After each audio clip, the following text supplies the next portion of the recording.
আজ মাসের 10 তারিখ পেরিয়ে গেলেও এখনও বেতন পাননি দেশের হাজার হাজার এমপিওভুক্ত শিক্ষক কর্মচারী। প্রশ্ন উঠছে, প্রযুক্তির এই যুগে কেন এখনও বেতনের জন্য দিনের পর দিন অপেক্ষা করতে হয় শিক্ষকদের? ইএফটি বা ইলেকট্রনিক ফান্ড ট্রান্সফার চালু হওয়ার পর তো বরং আরও দ্রুত বেতন পাওয়ার কথা ছিল, কিন্তু বাস্তব চিত্র যেন ঠিক উল্টো। প্রতি মাসেই শিক্ষক পরিবারগুলোকে তাকিয়ে থাকতে হয় মোবাইলের একটি এসএমএসের দিকে।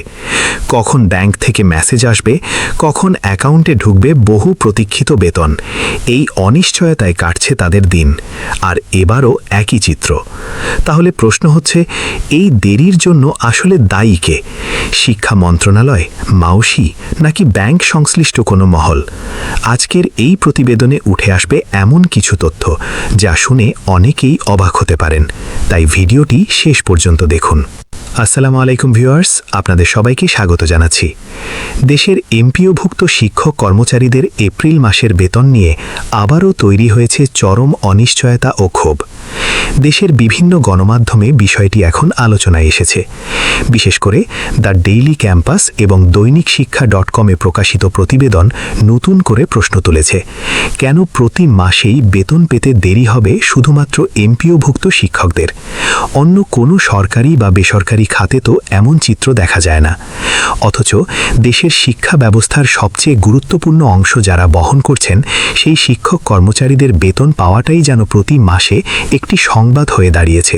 ভাবুন তো, দেশের প্রায় 4.25 লাখ এমপিওভুক্ত শিক্ষক কর্মচারী মাস শেষে অপেক্ষা করেন শুধু একটি ব্যাংক মেসেজের জন্য। একটি পরিবার কিভাবে মাসের বাজার করবে, সন্তানের স্কুল কলেজের খরচ চালাবে, বাসা ভাড়া দেবে, সব কিছু নির্ভর করে সেই বেতনের উপর। অথচ মাস শেষ হয়ে নতুন মাসের 10-15 তারিখ পর্যন্ত অপেক্ষা করতে হয়। অনেক সময় বৃহস্পতিবার গভীর রাতে বেতন ছাড়া হয়। এরপর যাদের এটিএম কার্ড নেই তারা আবার ব্যাংক খোলার দিন পর্যন্ত অপেক্ষা করেন। ফলে বাস্তবে অনেক শিক্ষক মাসের অর্ধেক পার হওয়ার পর হাতে বেতন পান। এটি শুধু কষ্টের নয়, এক ধরনের মানসিক নির্যাতন বলেও মনে করছেন অনেকে। সবচেয়ে অবাক করার বিষয় হল, ইএফটি বা ইলেকট্রনিক ফান্ড ট্রান্সফার চালু করা হয়েছিল মূলত দ্রুত ও ঝামেলামুক্তভাবে বেতন পৌঁছে দেওয়ার জন্য। কিন্তু শিক্ষক সমাজের অভিযোগ, এই পদ্ধতি চালুর পর বরং দেরি আরও বেড়েছে। আগে যেখানে মাসের প্রথম সপ্তাহেই অধিকাংশ শিক্ষক বেতন পেয়ে যেতেন, এখন সেখানে 10 থেকে 15 তারিখ পর্যন্ত অপেক্ষা করতে হয়। প্রযুক্তির অগ্রগতির যুগে এসে কেন এমন হবে? এই প্রশ্নের কোনো স্পষ্ট উত্তর এখনও নেই। শিক্ষা মন্ত্রণালয়, মাধ্যমিক ও উচ্চ শিক্ষা অধিদপ্তর কিংবা অর্থ মন্ত্রণালয় কেউই এ বিষয়ে স্পষ্ট ব্যাখ্যা দিচ্ছে না। এদিকে দেশের জনপ্রিয় গণমাধ্যমগুলোতেও গতকাল থেকে শিরোনাম হয়েছে এমপিওভুক্ত শিক্ষকদের বেতনের সুখবর। বিষয়টি নিয়ে সামাজিক যোগাযোগ মাধ্যমেও চলছে ব্যাপক আলোচনা। অনেক শিক্ষক ক্ষোভ প্রকাশ করে বলছেন, বেতন পাওয়া যদি সুখবর হয় তাহলে বুঝতে হবে তারা কতটা অনিশ্চয়তার মধ্যে জীবন কাটাচ্ছেন। অন্য চাকরিজীবীরা নির্দিষ্ট সময়ে বেতন পান, সেটি কখনো সংবাদ হয় না, কিন্তু এমপিওভুক্ত শিক্ষকদের বেতন এলেই সেটি ব্রেকিং নিউজ হয়ে যায়। এটি শিক্ষক সমাজের মর্যাদার জন্য কতটা বিব্রতকর সেটিও এখন আলোচনায় এসেছে। দ্য ডেইলি ক্যাম্পাসে প্রকাশিত প্রতিবেদনে বলা হয়েছে, দীর্ঘদিন ধরে বিভিন্ন প্রশাসনিক ধাপ ও অনুমোদনের কারণে বেতন আটকে রাখা হচ্ছে। এতে শিক্ষক পরিবারগুলোকে মাসের পর মাস মানসিক চাপের মধ্যে থাকতে হচ্ছে। প্রতিবেদনে আরও প্রশ্ন তোলা হয়েছে, এই বিলম্বের পেছনে কোনো আর্থিক সুবিধা বা লভ্যাংশের বিষয় আছে কিনা? কারণ হাজার হাজার কোটি টাকা যদি কয়েকদিনও ব্যাংকিং সিস্টেমে আটকে থাকে, তাহলে সেখান থেকে একটি বড় অঙ্কের সুদ বা মুনাফা তৈরি হওয়ার সম্ভাবনা থেকেই যায়।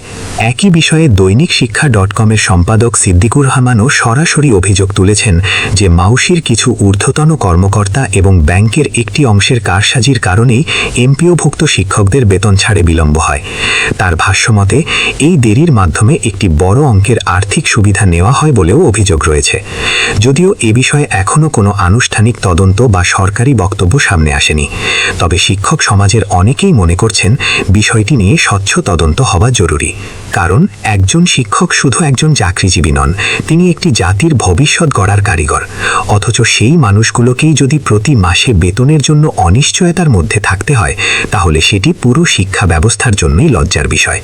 শিক্ষকরা চান না কোনো বিশেষ সুবিধা, তারা শুধু চান নির্দিষ্ট সময়ে তাদের ন্যায্য প্রাপ্য বেতন। কিন্তু বছরের পর বছর একই সমস্যার পুনরাবৃত্তি হওয়ায় এখন প্রশ্ন উঠছে, এটি কি শুধুই প্রশাসনিক প্রশাসনিক জটিলতা, নাকি এর পেছনে রয়েছে আরও বড় কোনো স্বার্থ? অনেক শিক্ষক বলছেন, মাসের শুরুতে যখন পরিবারের সদস্যরা খরচের কথা বলেন তখন তাদের কাছে কোনো উত্তর থাকে না। সন্তানদের টিউশন ফি, সংসারের বাজার, চিকিৎসা খরচ সবকিছু আটকে যায় শুধুমাত্র বেতন দেরির কারণে। অথচ এই শিক্ষক সমাজই প্রতিদিন দেশের লাখ লাখ শিক্ষার্থীকে নৈতিকতা, দায়িত্ববোধ এবং সময়নিষ্ঠার শিক্ষা দিচ্ছেন, কিন্তু তাদের নিজেদের জীবনেই যেন নেই কোনো নিশ্চয়তা। এখন শিক্ষক সমাজের একটাই দাবি, এমপিওভুক্ত শিক্ষক কর্মচারীদের বেতন যেন নির্দিষ্ট সময়ে দেওয়া হয় এবং পুরো প্রক্রিয়াটি স্বচ্ছ করা হয়। যদি কোথাও অনিয়ম বা দুর্নীতির সুযোগ তৈরি হয়ে থাকে তাহলে তার সুষ্ঠু তদন্ত করে দায়ীদের বিরুদ্ধে ব্যবস্থা নিতে হবে। কারণ শিক্ষকদের বেতন নিয়ে কোনো ধরনের কারসাজি শুধু অন্যায় নয়, এটি পুরো শিক্ষা ব্যবস্থার প্রতি অবহেলার শামিল। তো ভিউয়ার্স, এমপিওভুক্ত শিক্ষক কর্মচারীদের বেতন দেরির এই বিষয়টি নিয়ে আপনাদের মতামত কি? আপনাদের কি মনে হয় এই দেরির পেছনে শুধুই প্রশাসনিক জটিলতা, নাকি এর পেছনে অন্য কোনো কারণও রয়েছে? আপনার মতামত অবশ্যই কমেন্ট করে জানান। আর এমন গুরুত্বপূর্ণ শিক্ষা ও চাকরির খবর সবার আগে পেতে ভিডিওটি শেয়ার করুন এবং চ্যানেলটি সাবস্ক্রাইব করে পাশে থাকা বেল আইকনটি অন করে রাখুন।